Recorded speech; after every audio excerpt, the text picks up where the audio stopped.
Hi, good evening. I'm Jeffrey G. O'Brien, and I curate the Holloway Poetry Series with Christopher Miller over there. Welcome to the second installment of the spring semester. We're really happy to have Blau DuPlessis here reading with our own Hannah Ehrlinspiel. And before we get into tonight's event, I just want to tell you about upcoming events in the series. On March 13th, a joint production of Mixed Blood and the Holloway reading series. We have Julie Patton reading here at 6:30. Earlier in the day, Julie Patton will be giving a lecture. I believe it's going to be at 4 o'clock, and the place is to be swiftly decided. And you can find out about that. Probably an email will be sent around. And on the 20th, we have the Leslie Scalapino Lecture in Innovative Poetics, a recent series. And this year's will be by Renee Gladman, and it's called On the Sentence as a Space for Living. Then back into regular poetry readings. On April 8th, Jory Graham will be reading here, and then we will close the semester with Anne Boyer, appropriately on May Day. So without further ado, our own Lise Gaston will introduce Hannah Ehrlinspiel, and then Rebecca Gatos will come up and give an introduction for Rachel, and then we will hear from Rachel. Thank you for coming.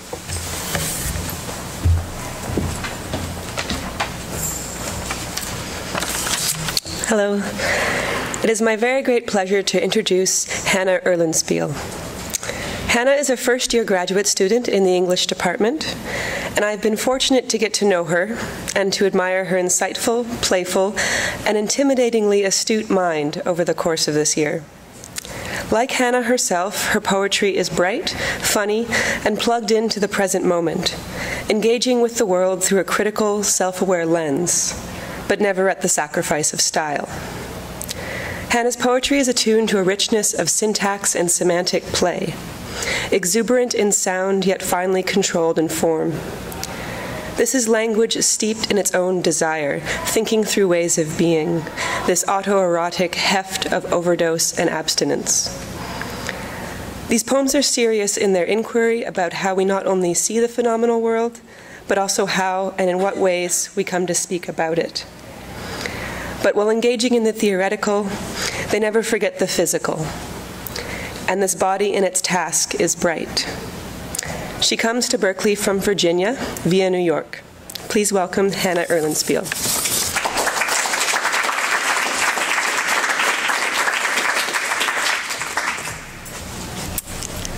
Thanks. That was really wonderful. This first poem is called 18th Century Address to the Dying Yellow Daisy on My Desk. A life regulated by water has its rules, if you can understand them. And then it is scarcely a life, unjust, Jacobean in its meting out of punishment and necessity. Why do you imagine that the vase, the wall, your wild head of petals are as you see them and not as something other, something enviable in a life of pure aesthetics, Hegelian, better than? Say it's not impossible to make the world new, that your golden age was once a reality. This next poem was written in a fit of frustration, as are most of my poems, and it's called To the Banshee Bored to Death by My Stupid Poems. Insolent luminary, strange apostle of bark and falderall, how can you lie, nights, on my fire escape, zoned out and aloof, while I ask only some scar of light in this mute black, this intractable wound? Atomized, automatic, it has been hours since I've felt like a body, nothing to brush up against and no one to bump into. And so I beseech you, craftswoman, caravan, translucent and subdued, open your mouth and answer me. How can you not see in this hand more than a poor beacon for your curious engine? Not grant access to your shriek-shore scrawl, your howling midnight squall, thrown out, unannotated, pure. This poem is the second poem in a two-part series. I'll let you guess the first poem. It's called Ode to Your Cock. Straight shot, comet that keeps me up during the bright hours, and their colch of offerings, their canopy of monstrous clouds, their caffeine hazings. Pith helmet soldier, well-tuned as a trombone, lineaments fine-lined as a sunflower stalk. Cock to bring down 1,000 wood-hewn walls, stiff as a peculiar itch. Base jumper, the exigency of descent, overwhelming lamp, threads fine as your own song, your strong silk kimono.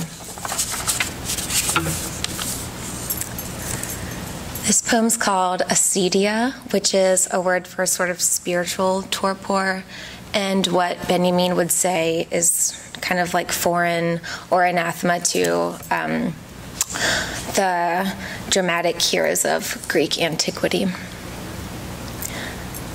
After the blue bleeding, after the world wooed itself lunatic in diptych and dithyramb, how can I scarify in this celestial hour, metal on the tongue and sunlight exquisite, when sacrifice's slaughterhouse desire remains sequestered, dear, hematic hermit, beyond my power?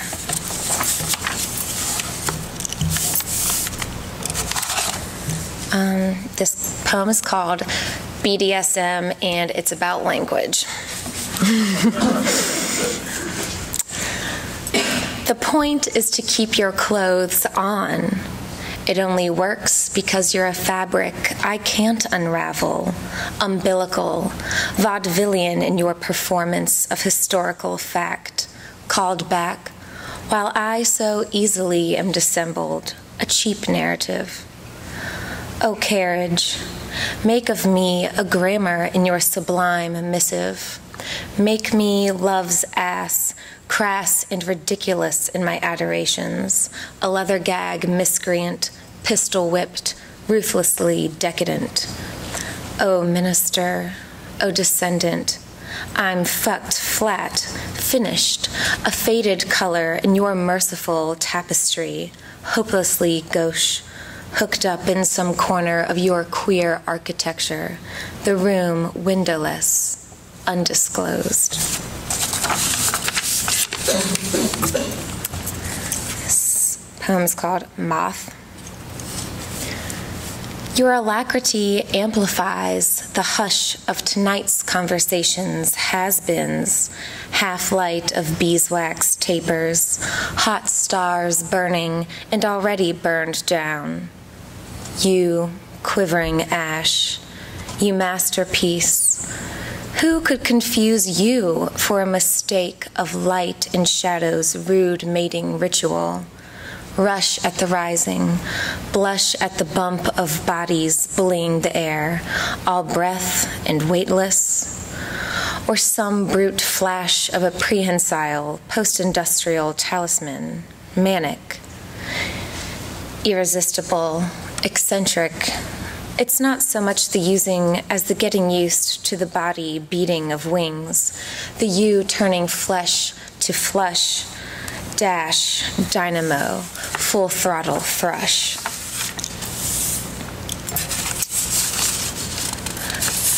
This poem we just workshopped, and I haven't had time to revisit it. So reading it is kind of this anxiety of, undone revisions, but it's hashtag creation debate, which is a throw out to the kind of disappointingly bloodless debate between Ken Ham and Bill Nye. Although I know self-important corner in the Siamacic slab of universe, it is a farce. Nevertheless, how not to see the tenderness by which the tangerine bolt of dawn harbors its clutch of stars, their slingshot tinctures of light? Even Einstein hankered after some sparkly smut, and Newton got off on gravitation's glamour. And no wonder, puritanical or paramnesiac, where would the visible world exist if not in this autoerotic weft of overdose and abstinence? Sometimes nothing sticks, and it's tough to take always more kicks than halfpence. But amidst this mill of maudlin spite, I am all aglitter, in love with any suck of sweet irreverence. The body at its task is bright. This is my penultimate one. It's from a series of theories of elegies. So it's called Elegy Third Theory, and the subtitle is The Inconsistency of the Idealist Conception of History in General and of German Post-Hegelian Philosophy in particular. When you see some other, something not other appears in you, and you, when you return, will say, "Ghosts don't always want to come back," and I'll hug you. I'll go right through. And this is my final poem, so thank you for listening. It's called Atlantic Grammar. If it is a lust that has defined us, forgive me my salt lick shtick, my rudderless boon. Though this is no water to swim through, where the waves avalanche in like Samson, bowl all the blousy beach over.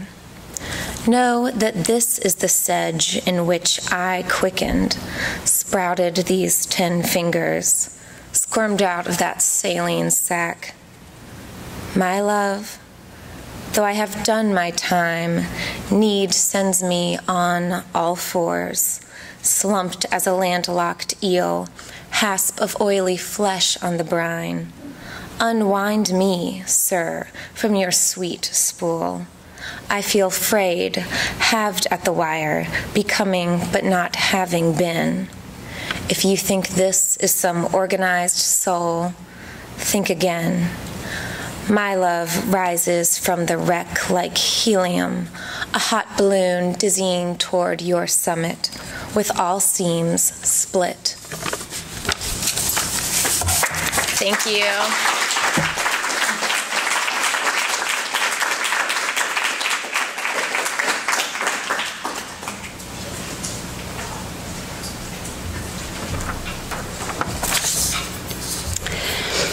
Rachel Blau DuPlessis writes through, over, and against the traditional binaries that carve up our world. From her groundbreaking book, The Pink Guitar, to her most recent work of criticism, Purple Passages, Pound, Eliot, Zukofsky, Olson, Creeley, and the Ends of Patriarchal Poetry, and throughout her long poem drafts, she has touched and unsettled the oppositions between poet and critic, narrative and lyric, theory and autobiography. Her writing is multiply situated. It interrogates the intersections between gender, sexuality, race, religion, history, and poetic form. But perhaps most importantly, this interrogation is not something that descends from up above. It is not a force emanating from a consolidated subject, but a dispersed movement that happens from within a complex cultural netting.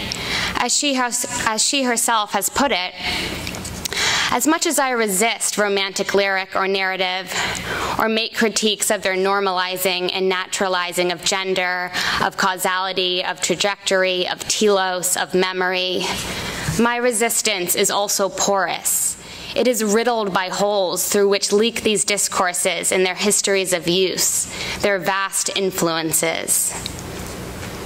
A professor emerita of English at Temple University, DuPlessis has received numerous awards for her innovative poetry and scholarship, including a Pew Fellowship in the Arts, the Roy Harvey Pierce Archive for New Poetry Prize, and Temple University's Creative Achievement Award. Her work has been translated into Italian, French, Serbian, Greek, Portuguese, and Spanish. With her newest book of poems, Surge, drafts 94 to 114, DuPlessis brings a long-term writing project to an open-ended end. Begun in 1986, her long poem Drafts is a trans-book project, a poem beyond the ending, without narrative, without plot, a poem that begins and re-begins, that continually folds in on itself.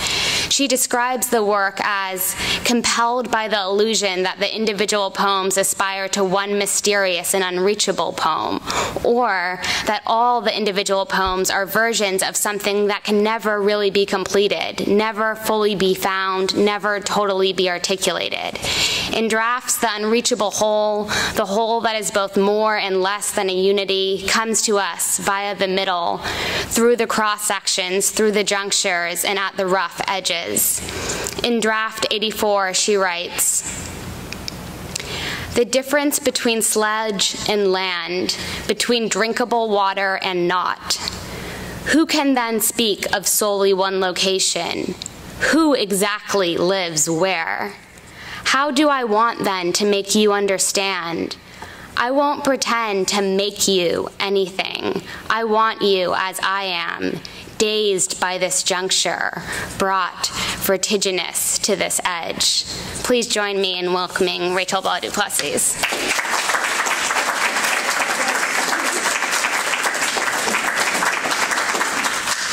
Well, after that introduction, I think I better move in. So I'm going to just start moving in here. Thank you. It was very nice to be reading after someone whose work is so witty and so full of language as Hannah's, and that was a wonderful introduction. You never recognize yourself fully in the introduction, so it's a little bit, wow, there I am. And then we have, of course, a little visit from the East Coast. This is the bag from the Poetry Project. And so I've moved in. And this is what's going to happen now. The first thing I'm going to do is read, actually, strangely, from the next book after Draft. And the curiosity is that I'm hoping to write a number of books, like the way that poets are supposed to write books, you know? So this is actually a book that just came out from Subpress, which I'm very thrilled about, called Interstices, which does go with the motif of my introducer. Thank you. So I'm going to read, just so you get used to the sound of my voice, 2 poems. They're short poems. Everybody should be laughing at this moment. From Interstices, they're letters or epistles, and also alphabetic letters and ledgers, but I'll read 2 letters. Dear Q, now let's ride with the gulls of those first poems into grayness and mists and fogs and, hard to admit this, sentimental intensity, as yet another first poem becomes palpable. We thought so highly of them then, with those gulls swooping around inside the topos of mist, or something else très poétique happening near the river. And why the gulls? Because of fearing to be gulled by the desire, the overmuch, the endless reach, and never getting to, you know what, to the necessity. If it is just words, it is not enough. One must name the shadows of something unhearable, the activated void, the blue. Name oneself and others, name our time, and name the stakes of thought.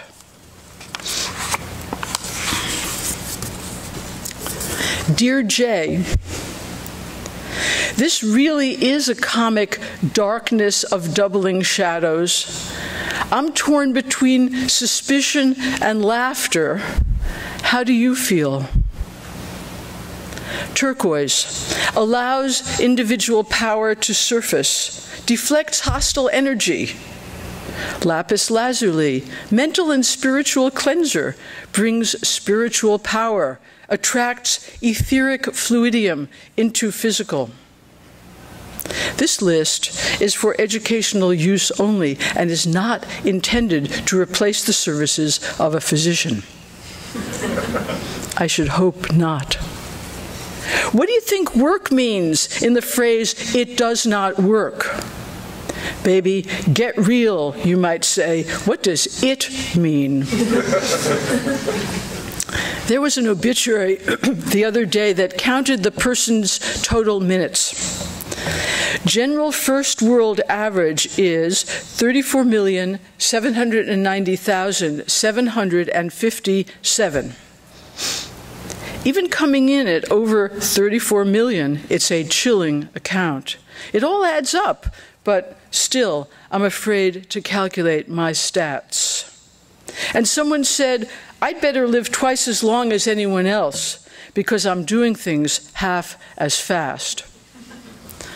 How many former houses can I visit? How many old places can I ghost at once? How many keys have I lost their locks? How many little doggies wag their happy tails? I dreamed my 12-story workplace was entirely consumed in flame. I didn't actually think I had 12 stories, but that would be another story. Firemen ringing the bell could do nothing. Note, no persons or animals were harmed in the construction of this dream. It was that all my books were on discs inside the fire. Nothing is saved. Note, it's an older dream with an older, floppier technology. At the end, there is only structure, a grid of girders. One meaning of ledger is horizontal timber. Timbre, imagine that. I shrug in the dream and say, so? I could do it all or some of it again, but in a different way. Wow, talk about coping. There are dumps that scavengers dig through for anything usable. What is not spoiled? What is only half spoiled? Actually, it is all running away with me. So I thought that in honor of someone who many people here have a very big relationship to, and I've had a big relationship to, I would read a few sections from a book, from a poem in this book, because it's there. You know, it's kind of like, think about that. Think about the fact that it's there, which, I mean, this is a very wonderful publisher, and they are also very cost-cutting, so they don't even go to SPD. It's like, what? So it's nice that they have the books there, and we should give a cheer. I thought I would read something from a poem that is called Hard Copy, Draft 85. One of the things I do a certain amount is I torque or use another poem as a template or respond to or critique, or there are many ways of saying what that is. Do an homage to, turn a text to my use, détourne a text, and the text that I'm writing off of or on top of, or however one wants to say that, in this case is Of Being Numerous by George Oppen. And you can see why I then say hard copy. So I'm going to read several sections from this, from the middle, starting at section 24, quite unceremoniously. You can check it out, you know. To resuscitate the covenants that are available, to fabricate them as humane and secular, and thereby to address wrongs of the world, ruthlessness, despoiling, and injustices, is the agenda in front of us. 25. Walking up and down in it, walking to and fro in it, the ordinary and normal is the tragic and joyous, is the compromised and the small, cramped and compassionate are suffering and strangeness. We live in cosmic coincidence, involutedly somic, we're At the climactic moment, the extraordinary place in the second movement, at the very peak of a monumental orchestral crescendo, the double basses are suddenly left alone, impossibly high, impossibly exposed, impossibly mournful, with only a trembling, pulsating quiver beneath them. 26. Feeling that pulsation as if in vigil, echoing the cry of human entanglement, we want to contribute to the discussion. We saw the sullying and the malfeasance. We tried to speak simply the name of common sense, but were dismissed as inadequate, discountable, marginal, treated perhaps as dead. Now that moment continues. Can there be new generation? Is there a beginning? It is an upswelling, so far not totally palpable. Sorry, that was an interesting slip. So far not totally plausible, but palpable. This is tentative. This is qualified. But the level of crisis is more than we know. And the alternative? 27. It is hard for me to talk about poetry, of its particularity, my sense against a consumable reason that it matters. So much is at stake, so many abandoned work sites, the yes and the no simultaneous. The struggle to repair, even simply to state what is, how it is, and why it is so overwhelming with permanent and never answered questions.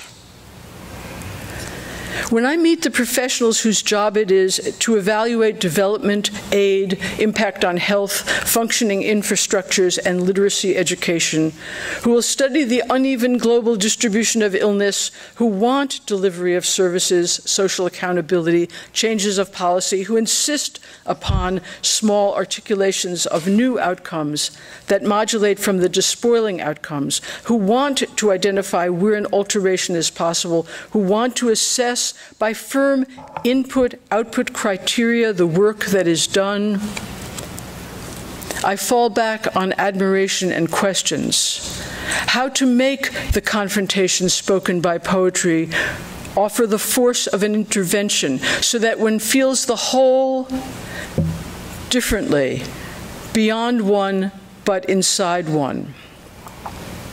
How to talk about the level of art as grounding and arousing, as compassion, empathy, resistance, as respect for the unknown, even the unknowable, as entrance into the intricacy of languages and structures, into the mesh of musical grammars. How to move beyond the technology of solutions by making analysis itself a verbal saturate. How to produce resonance. So I began writing into the poems. I put words deep into the poems as into a tunnel to speak point black. I'm skipping one. Oppen has a lot of sections about women. 29. So she stole her father's teraphim. What in the name of monotheism was that about? Those rare black stones, sacred knickknacks, idols, symbolic lion grabbed at that got chipped. Cover them with the ass of female claim. Settle in for the duration and refuse being in the way of women. To rise. Say you are neither disloyal nor pilferer, and sit tight on the icons and rocks of meaning gathered from the paternal household, the talismanic counterfoils, even the fewest and smallest from the fierce storehouses of articulation and defensiveness. You will remake these goods in your own blood. I didn't take enough. So go get more tokens from the broken labyrinth. So those were some of the middle sections from what is a 40-section poem. If I'm tracking Oppen, that's what it comes down to.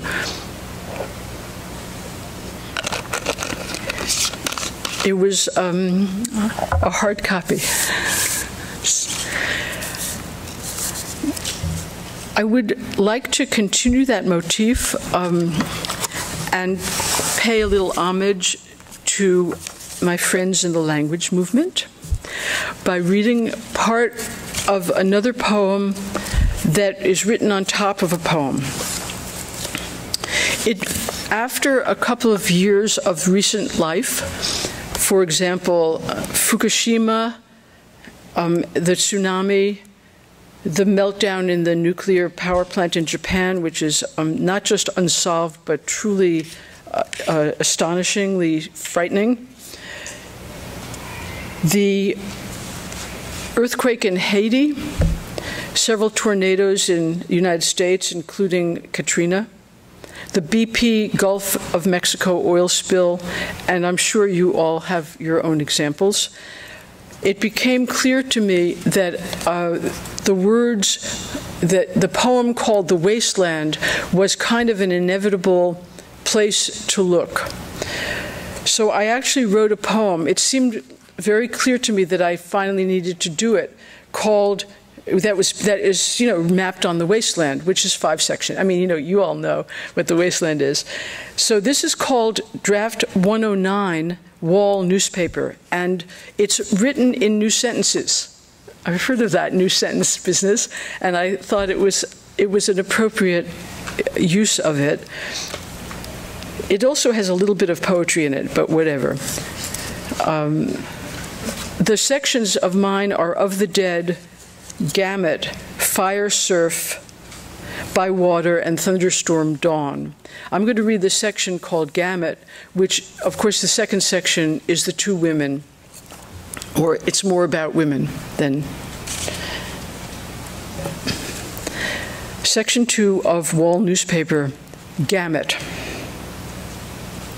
The stone, as in all Moravian cemeteries, was exactly equal to the others, set flush with the ground.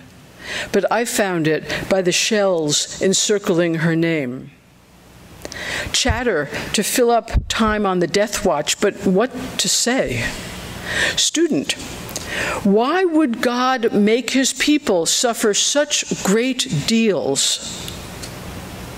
In this colorful escapade, A is for apple, B is for black hole.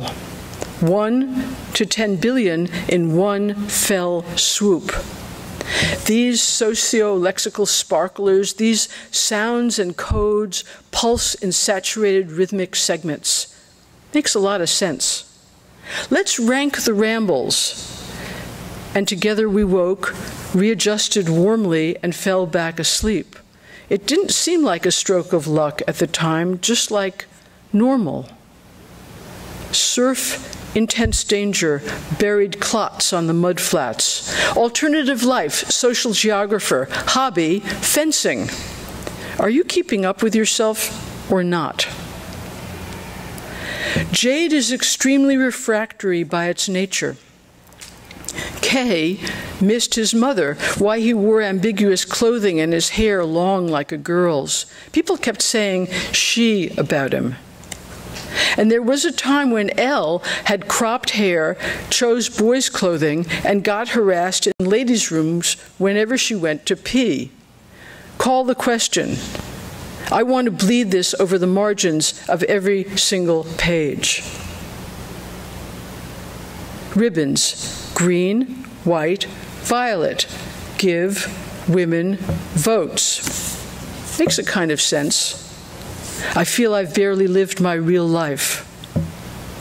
Once the word feminist surfaced, all hell broke loose in the comment stream. The eye zoomed up from underneath as if a lens were buried underground. Men in work clothes and in suits threw women, pick them up, threw them, throwing hard with the intent to break them. Terrible sleep, my heart then racing. Mushy day with a dank chill under the surface. Z, another entrant into the pronoun problem. Here, HIR, as a solution for the possessive? May I pronoun myself, e.g., I, Tiresias, the king self? We own, or own up to, what parts of social gender? Paid on a sliding scale. Then I thought that a number 12 might be coming, so ran that last half block and finally made it home. And one day in Bethlehem, I washed HD's grave, cleaning off the lichen with my wet bandana. Chicken at 40,000 feet, 4 Perrier, 3 Tampax, 2 Cabernet, and 1 movie where it's a blonde and a bimbo decoding irony trademark. He had a student who thought The Oven Bird was about Thanksgiving. Makes a kind of sense. A little doll is the solution. To what? So women hold up half the sky. Who cares? Fragmentation implies a theory of wholes, but possibly not. The pencil was invented the year after Shakespeare was born. Wherever did you read that?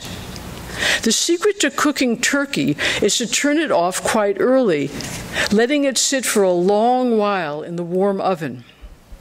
It's beginning to feel like a serious snow. Those were imitation or decorative agams whose marks, according to experts, actually said nothing. This work, she said, is a darting arrow. There is such fervent, obsessive interest in policing women and in punishing women. Why did these years happen the way they did? What are the relationships among different margins? The lawyer's pen was printed helping women, forget about that. The lawyer's pen was printed helping people preserve their wealth in small gold letters.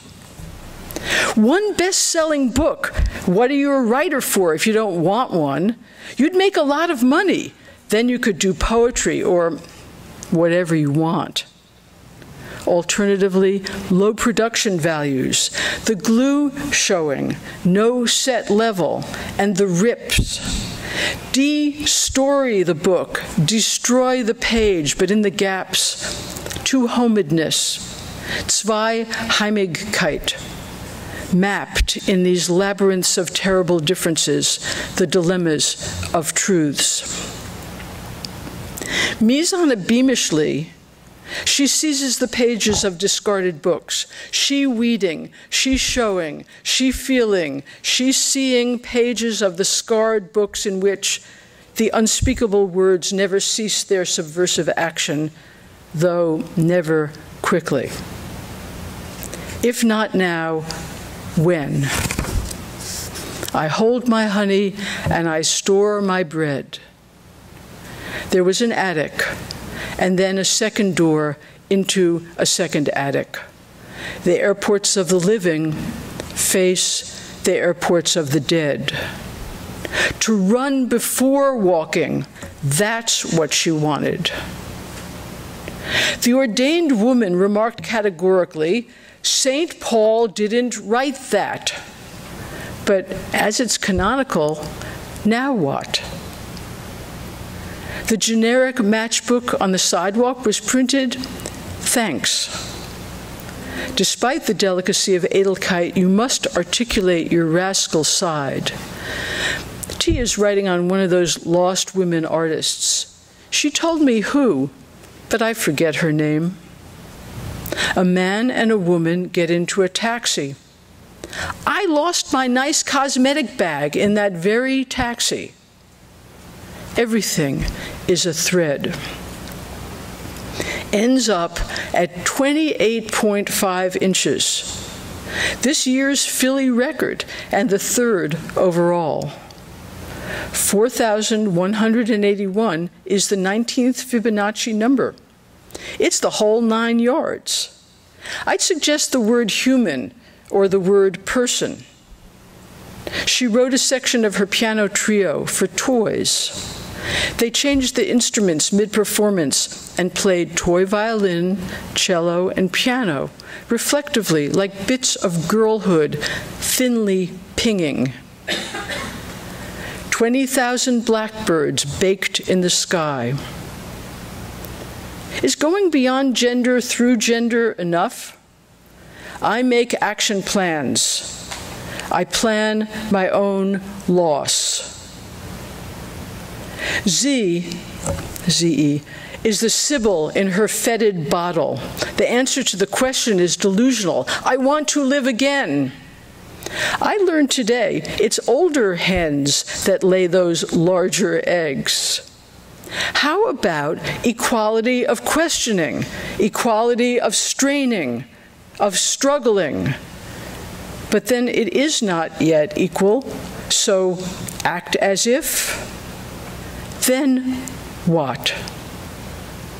The sounds a blur confuse the statement. Hearing aids don't clarify when many voices speak at once. The scherzo is scored as if the whole orchestra were tuning, scratching, randomly plucking. That's a tough egg to follow. Another genre, Apillion, not this one. Or is it? Full moon sex. Makes a lot of sense. Choose the phrase female-bodied people. After her lecture on women's post-dictatorship civic status, a man stood up to ask, "What about the penis?" That bestseller woman didn't credit that consciousness might follow from such operational choices. She was far too rich to think that. So much has happened. Quite suddenly, a snake struck Lady Dog, and I cried, "Help!" in the dream. Thus I woke, stunned by the sound of that desperate interior voice. Anyway, it's time now. It's really time. So that was one section of the Wasteland poem.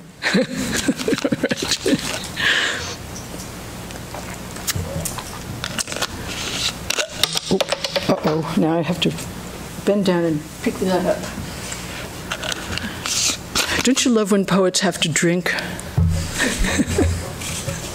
I mean, water. It's like a whole other performance. By the way, I'd like to thank people for bringing me here, the Holloway series. It was kind of something I always wanted to do, and I'm very grateful to it. I'd like to read some work from what is reputed to be the fold-up poems of drafts, that is, after 26 years of writing a long poem. And there are a couple of interesting threats to continue, but interstices is happening first. In any event, it occurred to me that, again, with a kind of, well, you wrote a book. You might well want to talk about the book. And of course, the book, the question of the book and a book, those questions have a lot of resonance within modernism, and we can all think of some people who've thought about and who've thought about the book, one way or the other. So this is a poem called The Book, and it's antiphonal, meaning it kind of talks to itself. One line is Roman type, and another line is italic. The only two other things you need to know, and it is that the word yod appears, which is Y-O-D, and it's the smallest letter in Hebrew. It's a little like comma thing, like an apostrophe. And the other is that for people who write books, there are very familiar typographical errors.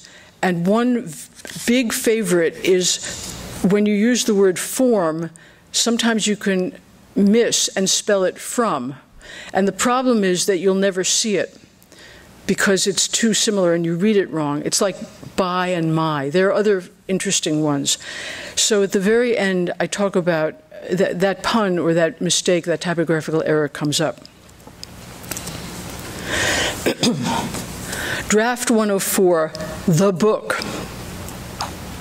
There is no actual the book, but it does exist. The book withdraws into itself. A book flakes sometimes, spins, spouts, charges, sputters. Opening yod its little eye, the book is awake. The book, traveling backward, holds a smaller book which it is reading. A book is, however, an acceleration or causes one. A might turn into the book. Only some books turn. A door is a hinge. A book is another.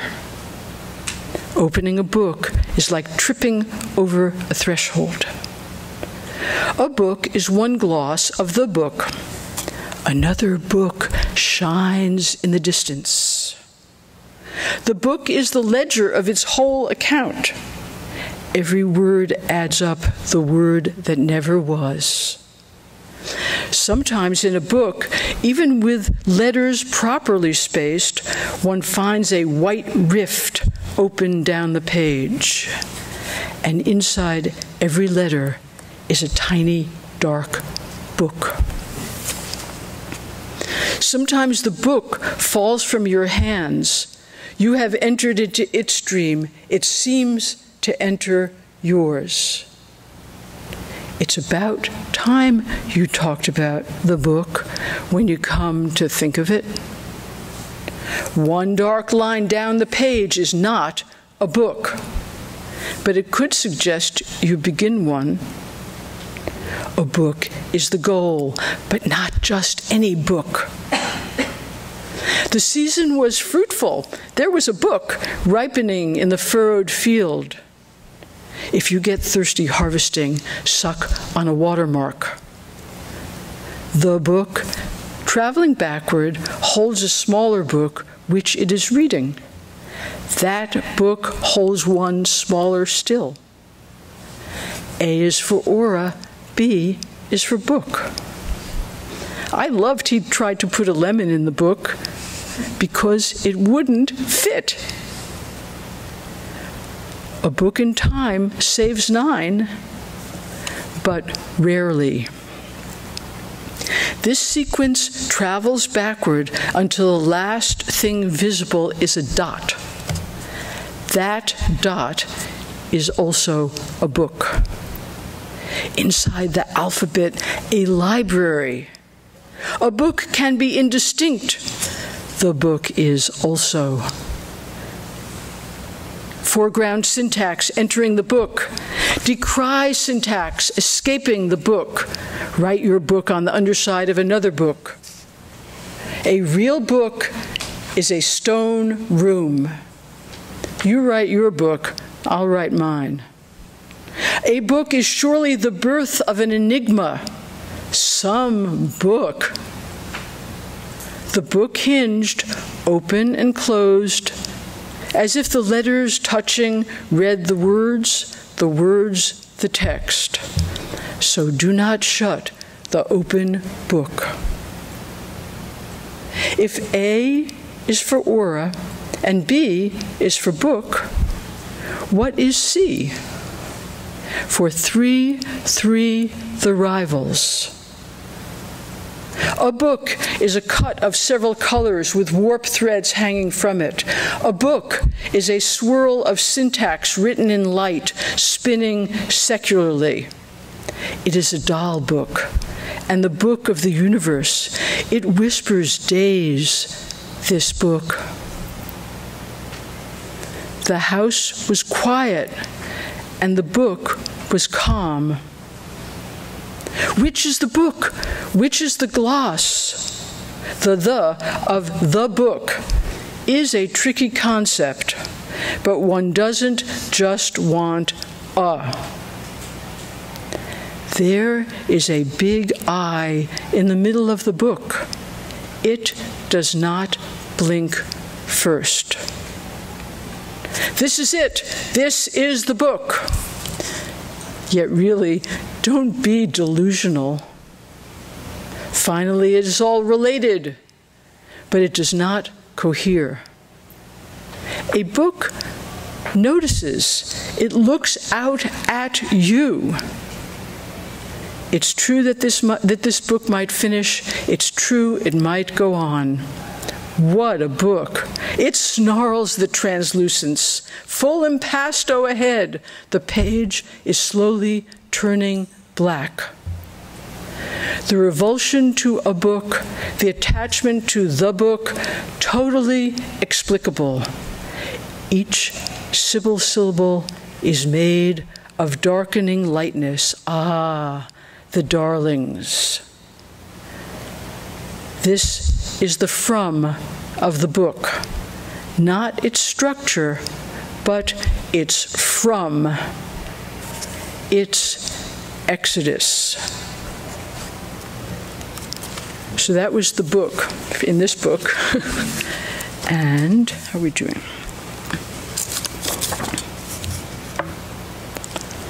Okay, I think, let me find another, I think another poem would be a good idea right now.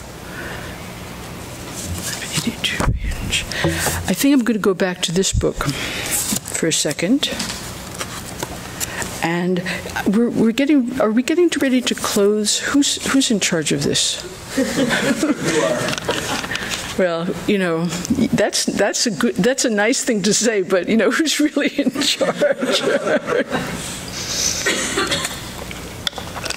I will read a poem, and then if people really are desperate for another poem, I'll try to find another poem. I have a lot, so I could do that. But let me do it this way first, okay? This is a draft in this book called Hinge. I mean, you can see that there's a certain amount of that going around.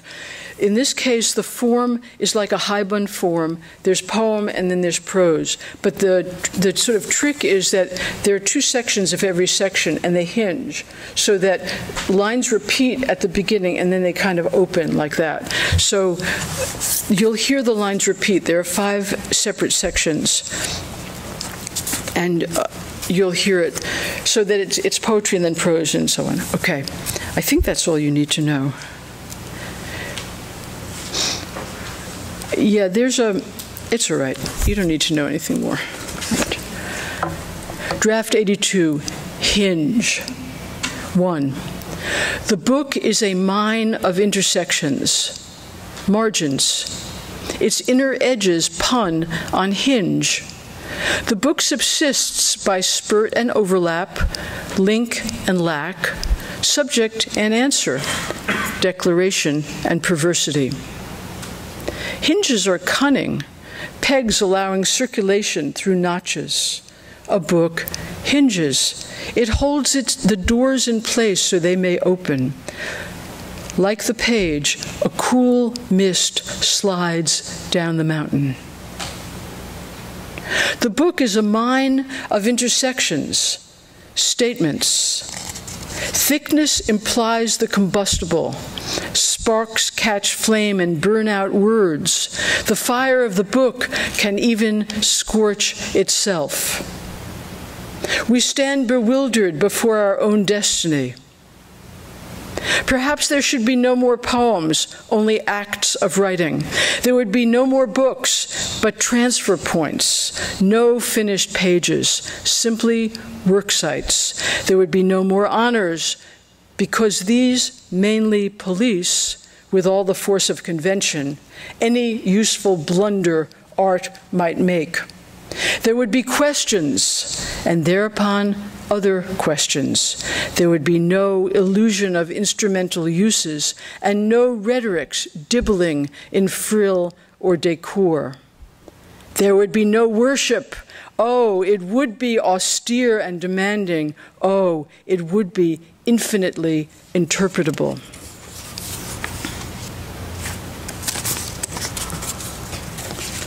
2. Here's a single tangled page that stakes a claim. Its interplays of whole and hold, of dead and dread, seem dialectical, yet operate in a structure whose tip-top you term I can't supply. I don't know what to do, how to articulate it. My stepping, stippled feet feel cold. There are clots in my ear from ashen coals, and eyes set deep as refugees in exile from illusions of another world, as from illusions of transcendence. Let the head smolder in its grief.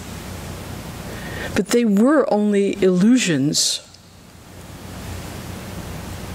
Here's another tangled page that stakes a claim. The interplay between whole and hold, dead and dread, doesn't even begin to represent the tangle, the exposition being so complex. Are you that surprised? I've jumped on a strange train without checking the schedule for return, for anything. Outside, darkness, and no one is calling out stations. The present is dismembered, undecipherable. The future is paralyzing. Where are we? The covenant? I understand that it is broken. Look, we have just passed the scattered tabernacle. 3. Rubble is continually before me. Silence of the stalled train. It lies in its own shadow. The day circulates. Is this the destination? Deep in the gutter, my margin split. The little needle, the patch of gluey parchment, the intelligence of textual scholarship can neither mend nor bridge it. The page falls away. Rubble is continually before me. Silence. The stalled train blocks the grimy tunnel, its catenary off the current. Wet my life and spent in wonder. Was it important? Did it matter? Who broke these hinges? Who profits from such resistance to turning? Why block sorties from side to side for understanding? What's it to you? Stories, I mean. There are things for which I am very stony and sorry. Is there something I need to do that I am not doing? 4. First, arrive at the spur line train stop, long out of service, virtually nameless. A blur of faded letters tacks his vision. Sgraffito, scratchy opposite of the readable. I've heard about ghost tracks underneath train stations where ghost people stand awaiting embarkation.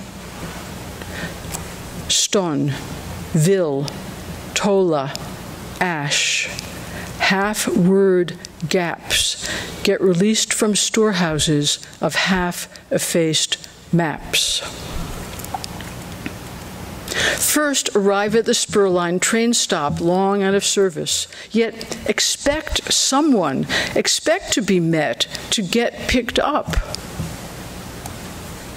Came tacit greetings from soldiers, but I was totally unprepared to encounter this metaphor and therefore stumbled, vertiginous, tripping over switches and formidable, overgrown tracks. Day and night, night and day, ostinato continues stubbornness in another language. My heart was in a basket, or maybe in a passport. I fantasized about carrying it carefully into the woods. 5. Look, I have carvings here on my hands. The flesh lines of my palm can be read as letters. In our writing, H on my right hand, Aka, Aka, Aka, H and H, 2 uprights plus a line of force zygomatic, a simple yoke of satisfying aspirate, air being expelled in a heave, loud as a sigh, but more ironic. On my left hand, pi, something endless that disappears straight into the universe infinitely with comic, albeit numerical, glee. Eclipse is related to the Greek word for abandonment. Though we are not quite orphans, but dots of consciousness pierced by points of pulsing light as far away as that, but close as this. Look, I have carvings here on my hands that open as if opening a book. Considering the textures of need and the paralysis of motives, considering what could happen in modest fairness, the newspaper suddenly stops. But it did not whirl as in the movies. It pulled itself together with a sucking in of breath and caught itself stolidly against a barrier and would not blow away no matter what the wind's direction, no matter how battered, partial, and twisted. That pole was like the peg of a hinge. That paper like a book, unbound and bound together. It was closed, but it could, like the palm and psalm of the written, be opened, be regarded. The first sentence teaches you to read. The second sentence tracks the surface. Third, and you're gone. Then you arrive nowhere in order to explore what that nothing will generate. Suppose you cannot turn back. Suppose there is no return. Then it is the poem, claiming nonetheless the interlock and open hope of hinge. For it will sometimes say that there is a pivot, yet sometimes there is not. I think that should be it, in fact. Thank you very much.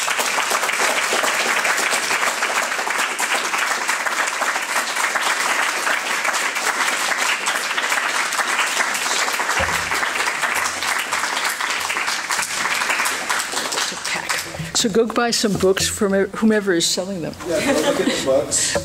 Make Rachel have to say something inside them. And then come back next week for June on the 13th. And come speak to both poets and make them justify their temerity. And then you can go. Thanks.